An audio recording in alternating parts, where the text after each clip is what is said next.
जगप्रसिद्ध वेरुळलेणी परिसरातील कैलास हॉटेलसमोर असलेल्या स्टेट बँक ऑफ इंडियाचा एटीएम चोरी करणाऱ्या टोळीला स्थानिक गुन्हे शाखेच्या पथकाने जेरबंद केले। या कारवाईत पोलिसांनी 4 आरोपींना अटक करून 12,70,540 रुपयांचा मुद्देमाल जप्त केलाय। 1 सप्टेंबर रोजी मध्यरात्री ही घटना घडली होती। या प्रकरणी एसबीआयचे अधिकारी यांनी खुलताबाद पोलीस ठाण्यात फिर्याद दाखल केली होती। गुन्हा दाखल होताच पोलीस अधीक्षक डॉक्टर विनयकुमार राठोड यांच्या मार्गदर्शनाखाली आणि अप्पर पोलीस अधीक्षक अन्नपूर्णा सिंह यांच्या देखरेखीखाली विशेष तपास पथक स्थापन करण्यात आले होते। तपासादरम्यान चोरीसाठी वापरलेला मिनी टेम्पो भक्तिनगरातून चोरीस गेल्याचं समोर आलं। पुढील छाननीनंतर सतबीर सिंग कलानी याचे नाव समोर आले। फडेगाव येथील आझादनगर परिसरात छापा टाकून पोलिसांनी दया सिंग, गुलजार सिंग टाक, जीवन विजय वाघ, सतबीर सिंग, हरबंस सिंग कलानी आणि युवराज उर्फ इल्लम बाळासाहेब मंडोरे यांना अटक केली आहे।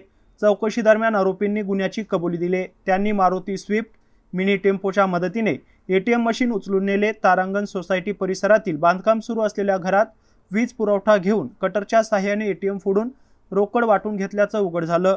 पंचासमक्ष झडती दरम्यान पोलिसांनी 4,14,900 रुपये रोख, Maruti Swift, Honda shine motorcycle, 7 mobile, ATM फोडण्यासाठी वापरलेले drill machine, electric cutter, air gun, धारदार चाकू, टॉर्च आणि इतर साहित्य असा एकूण 12,70,540 रुपयांचा मुद्देमाल जप्त केलाय। अभिषेक ठेंगडे, एमसेन न्यूज, खुलताबाद, छत्रपती संभाजीनगर।